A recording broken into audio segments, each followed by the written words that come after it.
Welcome to another episode coming at you from ChooseYourRelationships.com, author of Love Can't Wait, which can be found on Amazon.com. So today I have a special guest, Kimberly Moses. She's a life coach, mentor to women. She's a mother of two children. She's married. She's the author of 47 books. And she has a live Facebook broadcast. And she's also, uh, a child of God. My special guest today is Kimberly Moses. Welcome to the show. Thank you so much for having me, Sharp. I appreciate you. Yeah.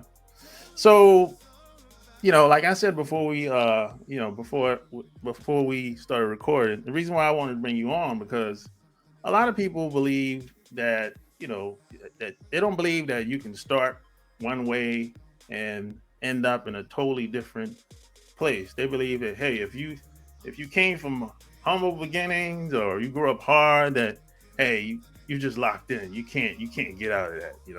So tell my listeners, where you came from and how you got started. Yeah, so my journey is I consider myself to have a very um, horrible past.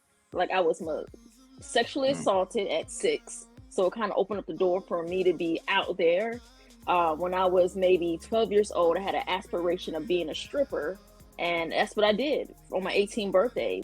I stripped from 18 to the age well, actually, I started stripping at the age of 13 to about 21, and I did from 18 to 21. I did it in the club, and the only reason why I stopped stripping is because I almost died in a car accident, and Mm. that's kind of when I got my life. That's when I got saved.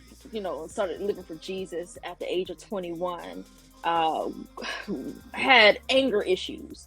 I was in jail for like twice. Probation for 3 years because of anger. I used to go from 0 to 100. I used to be a Buddhist, chanting to this, we call it Gahan Zone. So that's a little bit about my background. That's kind of where I came from, but we can go deeper. I don't know how much deep you want me to go, but I can go Oh yeah, deeper. we can go. Yeah, we can go all the way. Okay. So how'd you start stripping? Yeah, how? Because I know I know strippers. Some of them I used to know, and some of them I still know. But everyone has a unique story. It seems like.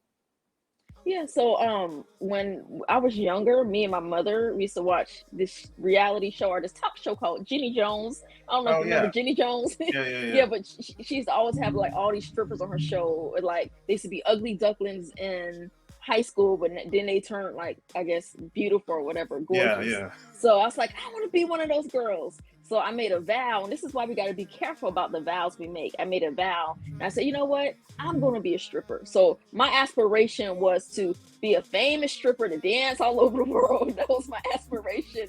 So on my 18th birthday, I went down. I got a job.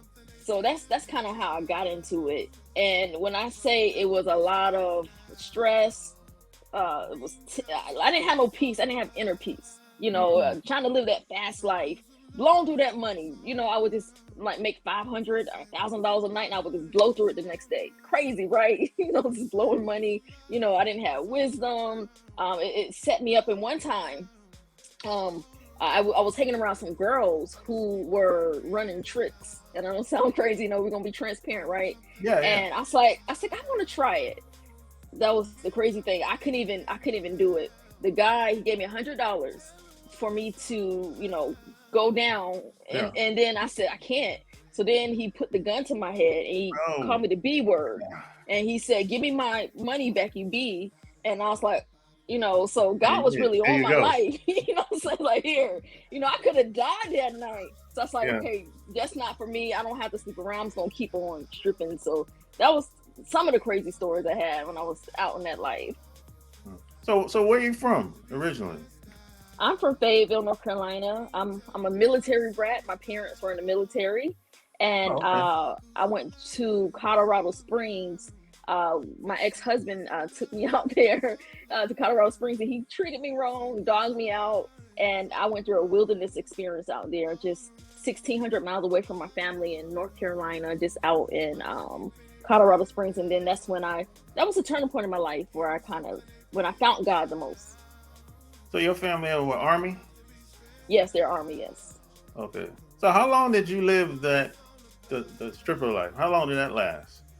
Yeah, I started when I was 13. Like me and my middle school, my best friend in middle school, we would do it at house parties and things like that because we were underage. So I did it from 13 to 21. Okay. And then when did you get into the ministry? How did that Yeah. how did that happen? All right. So at age 21, I was on my way to go to the strip club, and that morning I woke up and I heard a voice in my head. It was the first time the devil spoke to me. He said, "You're gonna die today," and I felt evil. I felt death. And I shook it off. Like nothing gonna happen to me. So a few hours later, I said, "I'm gonna go to work," and I was on my way to go to the strip club, and it was raining cats and dogs, raining so hard that night, and it was like a slow motion, like a movie, And I was at the stoplight, and I was in my rearview mirror. I saw the rearview mirror, and I saw this car about to slam into me, and I was like, "This car is not gonna be dumb enough to slam into me because it's an empty lane beside me, right?" And sure enough, the car hit me. And the lady, she was high. She got out of the car and she was high. She had the nerve to ask me, "Do I have a black and mild?" I was like, "I don't have no black and mild. Are you serious?" Oh my goodness. She hit me, right? And then after that, as she was talking, another car hit me again. So I got hit twice in the same night. Man. And so I had braces on, they popped off. I had an eyebrow ring on, that popped off. CDs and credit cards, glass was shattered all over across the highway, right? It was crazy. And I thought I was dead. I jumped out of the car hysterical. And the lady that hit me, that was how she held me down, held me like, "It's okay. And then the crazy part, 2 weeks prior to that accident, my younger sister, she had got saved. She handed me a Bible. For some reason, I put it in my car in the passenger seat, and I was riding around for 2 weeks with a Bible in my car. Didn't even open it, you know what I'm saying? But I remember the night of the car accident, the firefighter looked at the car and shook his head. And he looked at me. He's like, "Wow." He shook his head. He bent down, picked that Bible up, and handed it to me. He said, "Here, young lady, this saved your life." So I knew God had something to do why, I didn't die that night. So to make a long story short, to fast forward some, I went to church, from age 21 to about 30, and I just sat in church. I wasn't raised in church. I was raised as a Buddhist, so I didn't know how to pray or fast or anything. Okay. So in 2014, which was the worst year of my life, my ex-husband took me out to Colorado Springs. He dogged me out.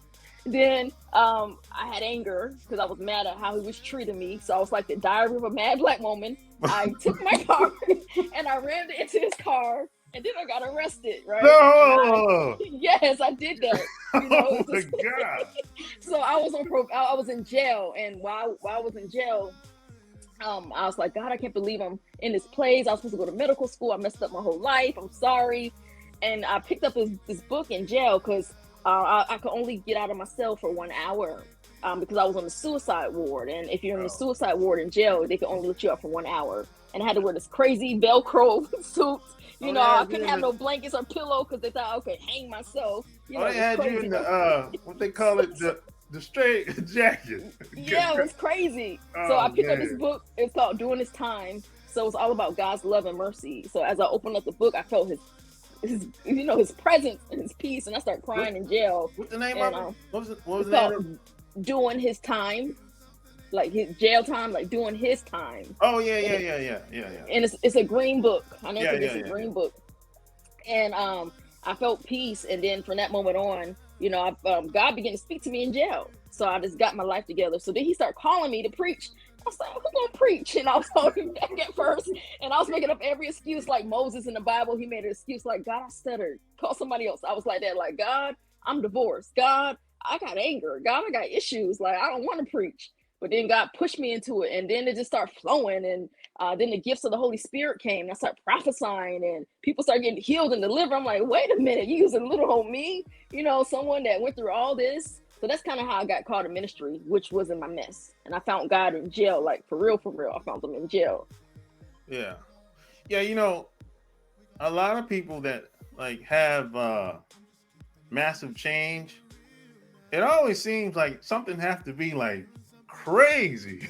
like you ever notice that? Yes. It's never just something small, you know, like you using a car accident, and you know, it's always something drastic that has to happen before it shakes people up and before they like be like, oh, I can't do this no more. Or they almost died. At least they thought they was gonna die, and they made it. And they said, hey, if I get through this, I'm never gonna do this again. You know, it's always like that. You know. Yeah, that's so true. That's so true.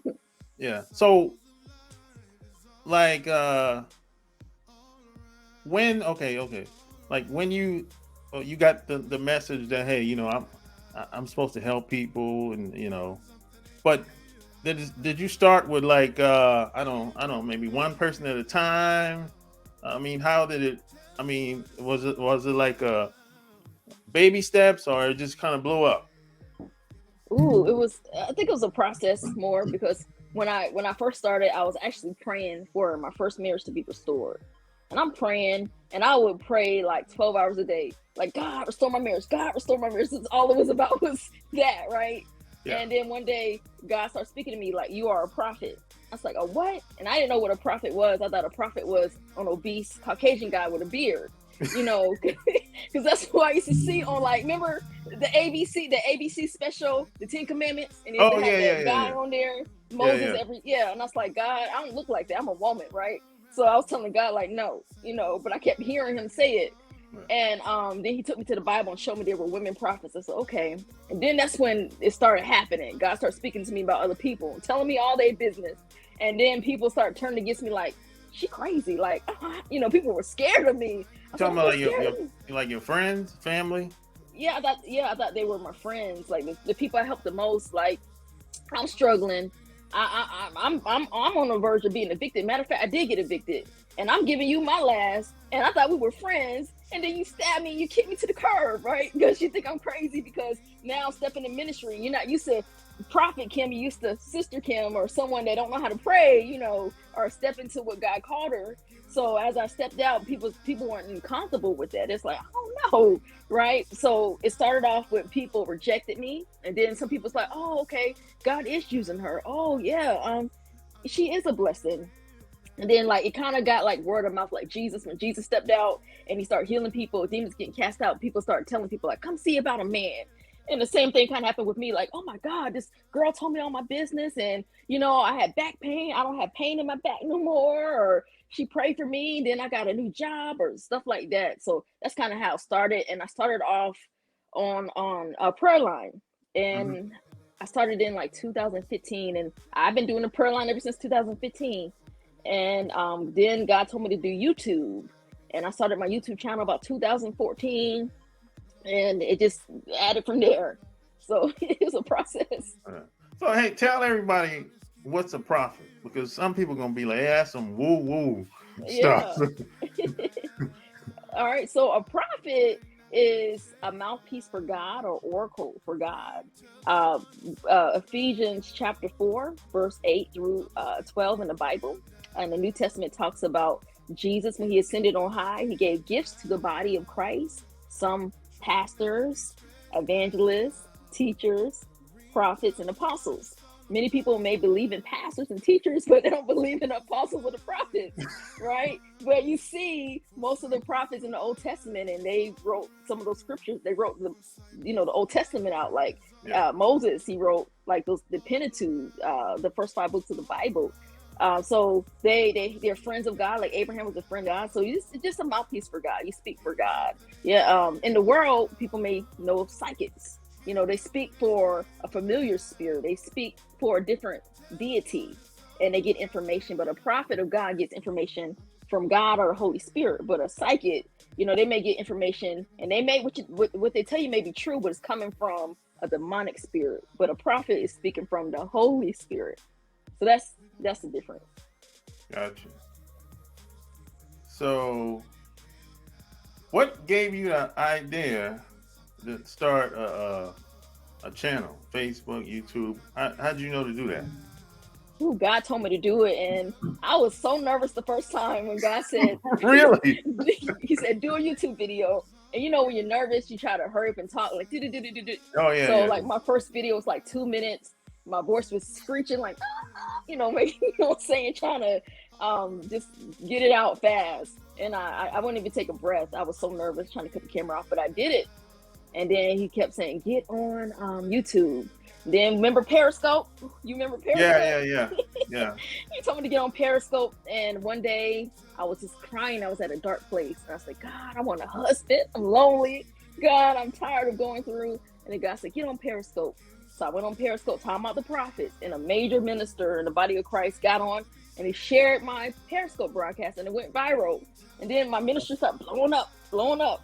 And I was like, it was crazy. I went from like maybe 400 followers to like 4,000 followers overnight. Then it started increasing from there. And on Facebook now, I think I got like 15,000 followers. So that's all God. Yeah, that always happens that way. It seems like whenever you should do whatever you want, but a lot of people don't do it because they feel like they got to have all the right answers. They have to know everything, and they got to have all the right people included. But I always say, man, sometimes just get it going, just get it started. The right people will show up, you know.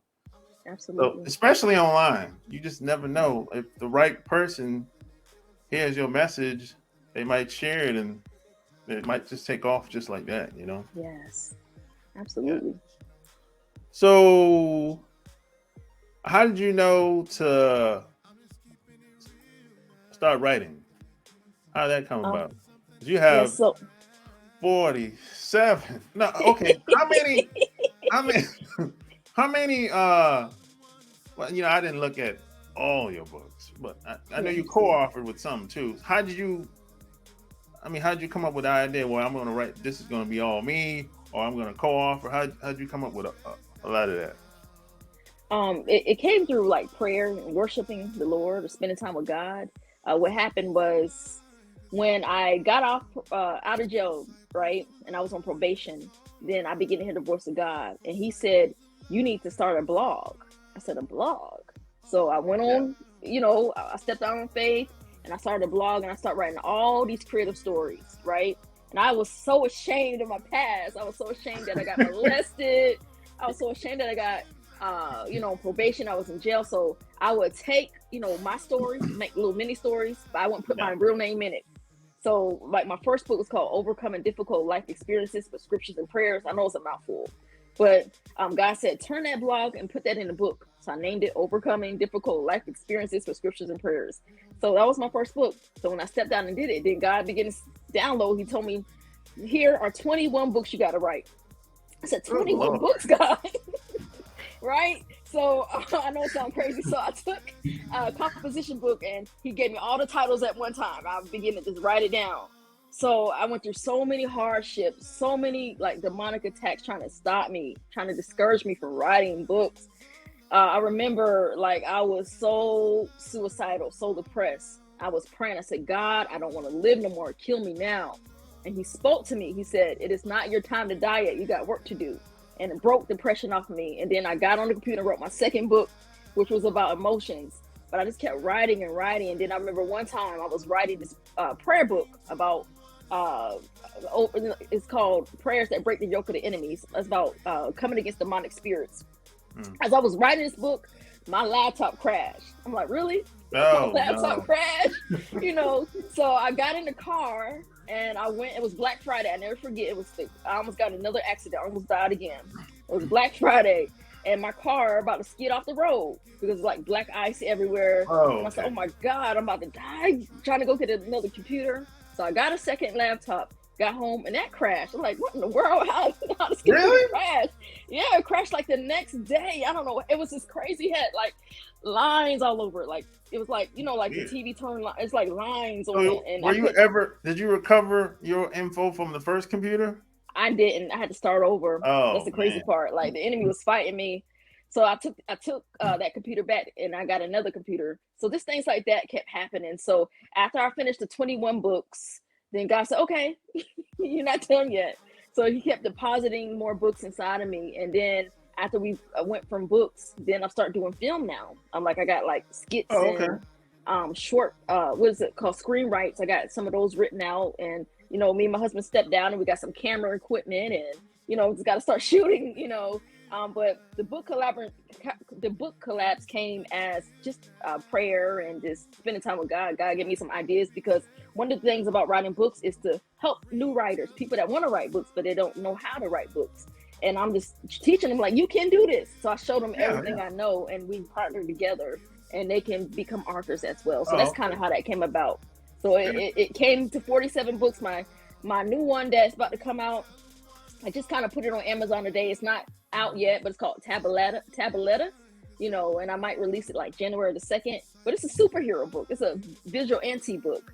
I want to write this book that I wanted to see on television, because like when I watch some superhero stuff, it's so dark. It's just like yeah. so evil. But this one is clean. It's not evil like the other ones are just evil. Like this is, I can't even finish watching half of those movies because it's so demonic. But that's how it started. Yeah.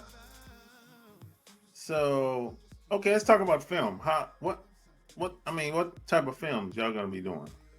Yeah, so many people may not know, but I had a girlfriend for 6 months, and I was trapped in that lifestyle perversion where it was so crazy. Like the girl that I messed with, she had anxiety, and many people don't realize that when you sleep with somebody, it's a transfer of spirits, and we call them STD, sexual transmitted demons, right? So I got her demons, and I had anxiety for 5 years, and it was the craziest time of my life. Every day for 5 years, the devil spoke to me. I hate you. You're gonna die today. I'm gonna kill you. I'm like, oh my God. I was just going crazy. So, go ahead. How'd you figure that out? Because when I was with this girl, she was demonized. Like she was the first person I seen pop pills for anxiety. Okay. She used to have panic attacks around me. So it's like, this came from her. Like this, you know what I'm saying? Like the devil is a liar, and I never had anxiety in my life ever until her. I never had it. So after that, I started having panic attacks. I couldn't eat in public. I couldn't drive over a bridge. Come on, who can't drive over a bridge, right? Just little things. Like it was like very debilitating. So the books that I turned into film that I actually wrote screenplays for are about that. So the first book, it's a screenplay. It's called The Pastor's Secret. There's so many pastors on the DL, you know what I'm saying? So the book is kind of exposing that and bringing that out. It's about this man where he pretty much lost everything because he slept with a brother, And then the second one, I have a newer book called The Therapist's Secret, which is about me. It's a fictional version about how she lost everything, but she became a preacher. So that's a new book. So that's film as well. I just gotta, start shooting, raising the budget up and all that good stuff. Yeah, when y'all launch, you need to come back on.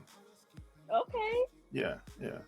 So, man, there's so much stuff I want to ask. Hey, how take your time.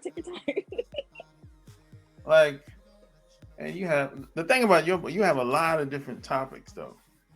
I mean, you have like I think one book is about, I don't remember all the titles, of course, but some book is about personal development. Some book is about relationship. Some book is about just living a better life. And you think a lot of your topics come about because of your trials and tribulations and stuff that you went through? Absolutely. See, many people feel like they have nothing to say or nothing to offer, but if you've been through anything, you are like a good candidate to talk about it, because you learn wisdom from your mistakes. So somebody else don't have to repeat that. And I learned so many things, like even though I went through a divorce, I know what not to do to get a divorce, right? So that has helped me tremendously, because that was one of the things the enemy tried to play on my mind. Like, you're not qualified to talk about marriage. You went through a divorce. But think about Apostle Paul. He wrote in the New Testament about marriage, and he was never married. He never married. So a single person was telling us how to stay married.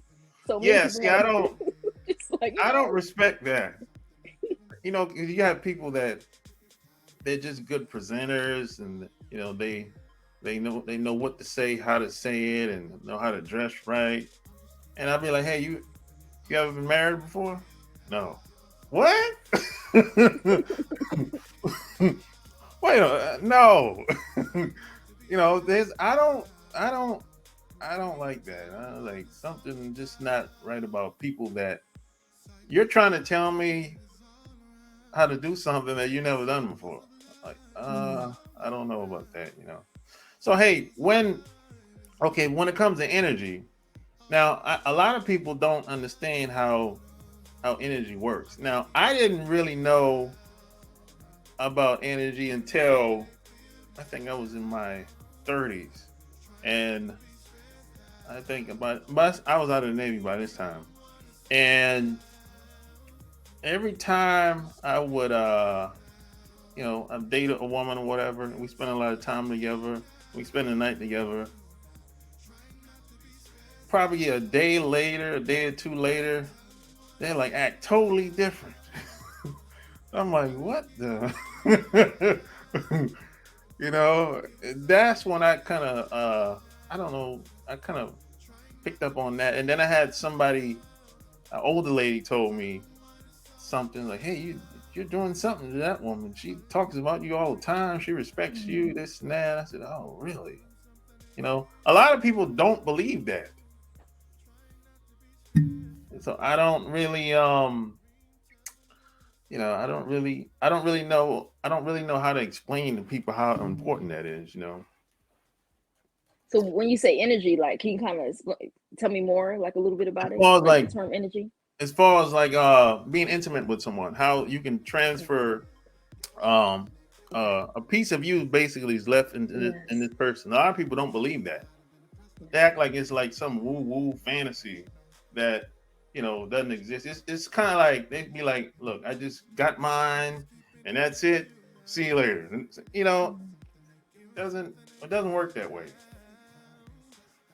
Yeah, that is yeah, people don't realize that it's like a transfer of spirits. It's like whenever you lay down with somebody, it's like soul ties, you're forming those soul ties where it's like a piece of your soul is being intertwined with someone else's soul. And you, believe it or not, you start taking on certain characteristics of that person you lay with. Yeah. So yeah, it's very So real. how did you I guess get past that, or how do I say it? Get rid of the bad energy. How Yeah. do you get how did you get past that and move forward? Yeah, it's called deliverance, and that came through like prayer and getting right with God. Like, first of all, like when you look in the Bible, there were so many people that had demonic spirits, and some of those spirits made them sick, right? But then Jesus would pray for them, and he would say one thing. He said, "Go and sin no more." After they got healed, so I had to come out of sin. I had to say, you know what? I'm not gonna sleep with no more women. I'm not gonna even fornicate no more. I'm gonna get my life together. I'm not gonna sin anymore. So I stopped sinning. I started getting closer to God, and then I started getting peace. See, when I had anxiety, I had no peace. I always felt like something bad was gonna happen. But once I got right with God, peace came. I was like, oh my God, this feels so good to have God's peace. Like, oh my goodness. Peace of And I was mind. like, yes. Peace of And I mind. didn't have to worry about looking over my shoulder because anxiety had me just like looking over my shoulder. And I was afraid to drive down the street. I couldn't talk to people. It was really hard for me, really, and I always felt sick. That's the crazy part. But then when I got delivered, and it was a process. Like, I just remember I had to lay hands on myself and command it to come out. Like, I command these soul ties to come out in Jesus' name. Or, I had to pray, I had to fast, because some stuff don't come out except by prayer and fasting. And it's a scripture, it's a story in the Bible where this little boy had a demon in this little boy in the Bible, and this little boy was throwing himself in the fire, or trying to throw himself in the fire and drown himself. And Jesus' disciples tried to cast out the spirit in this little boy, and he was like, they asked Jesus, why can't we cast the demon out? He said, well, some things don't come out except by prayer and fasting. So I had to fast a lot. That means I couldn't eat no food, and I had to pray a lot. And I think I probably went on maybe like a 7-day fast, just liquids, like maybe juice or maybe some Gatorade to stay dehydrated, or some water. And that was the start of that stuff breaking off. And I was like, ooh, I feel good now, God. I don't wish that on nobody.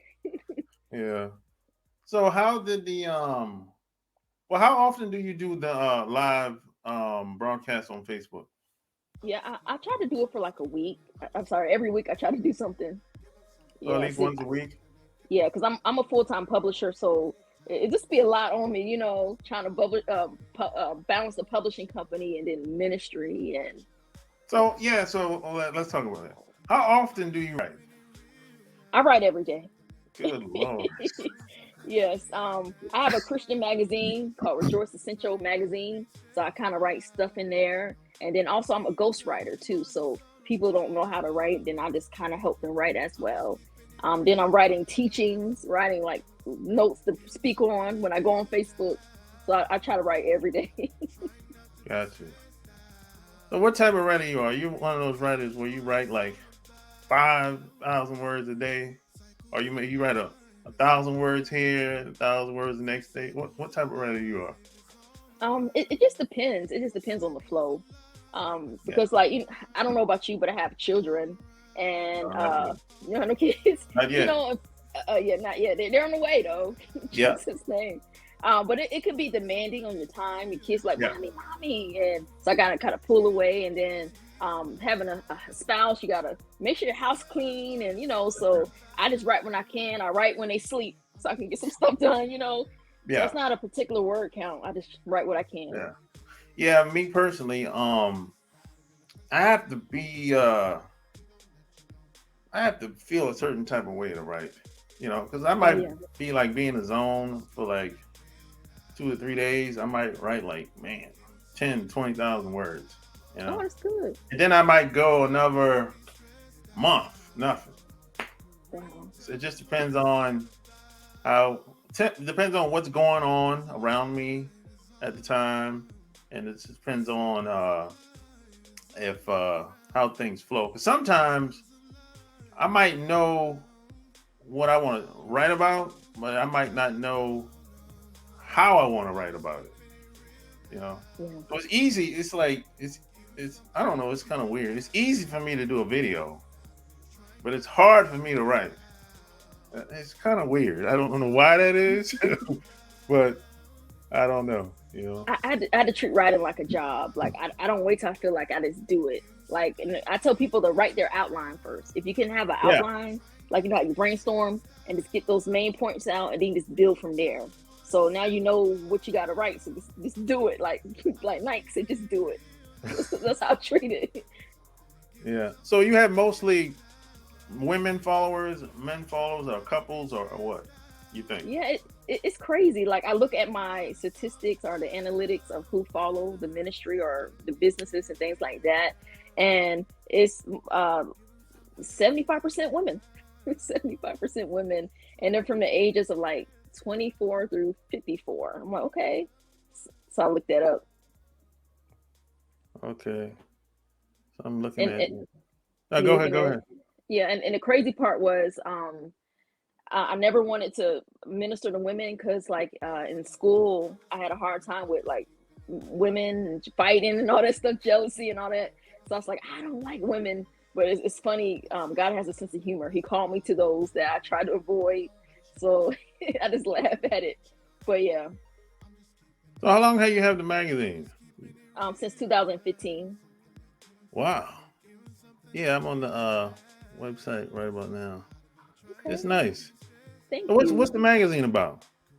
The magazine we feature like different people, like in the body of Christ or church people, and we just I interview them, I call them, or someone else that's a part of my ministry. We call them, just ask them questions like me and you doing right now, Okay. and we just feature them, and then we have food in there, we have fashion, we have like book promos in there, just different things. People advertise in there.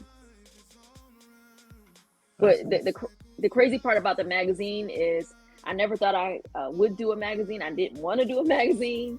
I was just worshiping God one day, and God told me to do a magazine. And then I was like, I ain't doing that. I shook it off. And then God sent a prophet, and he said, you got to do a magazine. I was like, oh, what?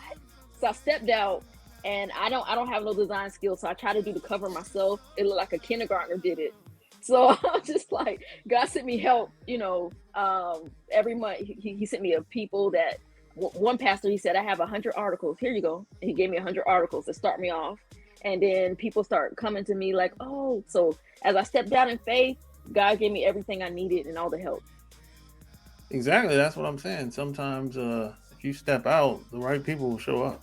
Yes, absolutely. You know? But if you never step out, it might never happen. Yeah. You know? You might never meet the right people. You know.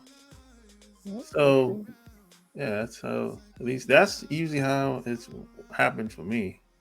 You know, and a lot of people that I know. So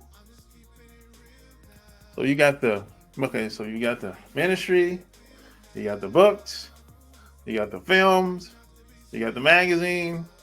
So what's next? I think in the season, God has me working like deeper in the publishing company, like trying to do avenues like audiobooks. Because I have 50 authors underneath my company, and it's growing.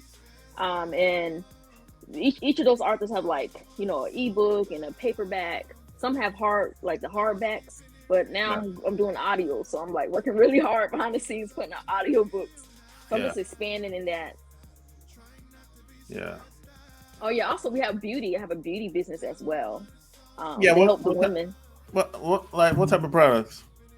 I have the lashes. I have the hair. I have t-shirts. I have makeup. And the reason why that I think God pushed me into the industry because it's a lot of. I hope I don't hurt nobody or say anything, but it's been tainted in there. We have men wearing the hair and the makeup, and it's like, oh no, what I'm saying? So like, we got to reclaim the industry back, right? So I'm telling the truth. No, you didn't. Yes. So just reclaiming that industry back, and then and then it's also it's shunned upon where like pretty women in ministry, that's the issue too. And people feel like you cannot be pretty in ministry. You have to look hard or, Really? it's okay to put a little makeup on. You don't have to put too much on, but it's okay to beautify yourself. So I just want to help the women. Like, you can be pretty in ministry. You can be pretty serving God. You don't have to look. Yeah.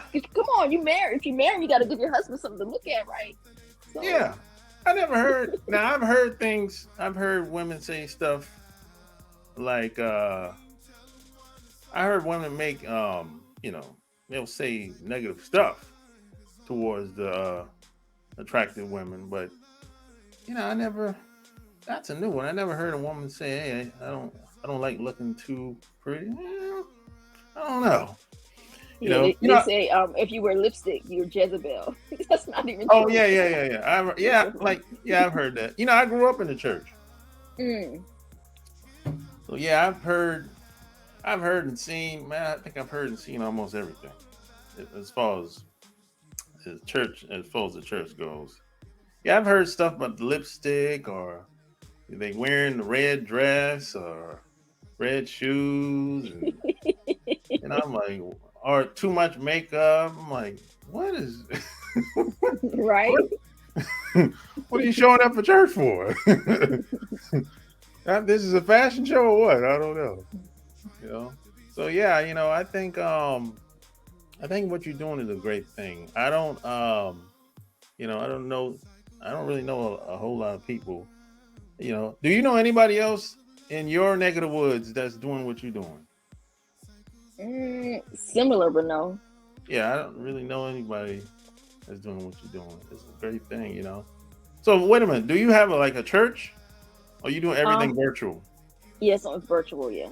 And then sometimes I have like live meetings, but since it's a pandemic, I kind of put it on a hold. Yeah. Yeah, I don't know anybody that's doing what you're doing. It's we need more people like you out here. That's helping women, and even like most, like do you do like I guess private I don't know, I guess you have like private couples or private one-on-ones with people?